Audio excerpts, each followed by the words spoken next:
Hello friends, welcome back to Analyzing Stock Market. So today we'll be talking about GBP USD pair and we'll do the Forex analysis for 15th to 19th December 2025. So let's go straight to our chart. So first let's see what happened in GBP USD on Friday. So as you can see, 0.14% negative move, 1.33667 was the closing on Friday.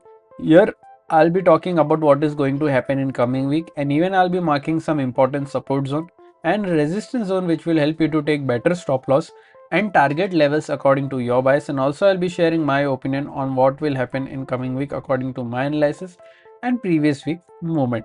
So let's check our weekly chart first. So let's open our weekly chart over here. So here, this is a weekly chart. In this weekly chart we can see a good bullish candle with a small body and a small lower wick and a big upper wick. Currently stochastic RSI is at around 35 to 53 level, which is indicating us a sideways momentum. But remember, as we always say, we should not look for or not only depend on RSI or other indicators. We should also look for other factors which moves the pair, like any news or important events, and then make a decision according to that data. So now let's mark some important support zone and resistance zone on a one-day chart. So yeah, this is a one-day chart. Currently, if you haven't subscribed to my channel, do consider subscribing to my channel and click on the bell icon so that you don't miss any videos that I upload on my channel.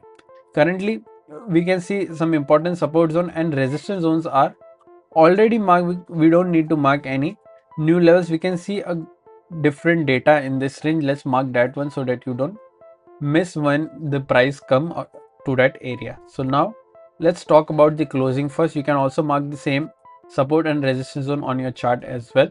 So currently 1.33667 is the closing, and the direct support is 1.33560, and then direct resistance is 1.33805.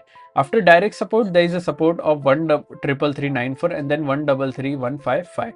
After direct resistance, there is a resistance of 1.3457 and then 1.34312. So these are two important support zone and resistance zone which will help you to take better stop loss and target levels according to your bias. Also, if you're from India and thinking that how can I trade Forex market from India, then I've already shared prop firm links in the description. You can open your account from there and get funded.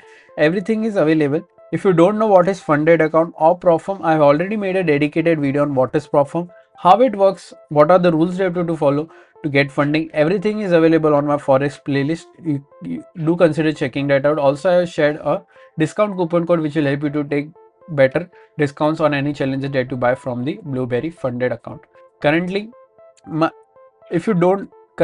let's now talk about my opinion in GBP USD pair for this week. So according to previous week closing, I'm expecting a negative move in this range, that is 1.33394 to 1.33560. I'm expecting a negative closing in this range. If you're going for any long trade, then only go for a long trade once 1.33805 gets breached and a 4-hour or 1-day candle gets closed above this, then we can go for a long till 1.34057. Overall, my expectations were negative in this range. What are your expectations? Do let me in the comment section. If you did like my analysis, then don't forget to like, share and subscribe to my channel. Thank you.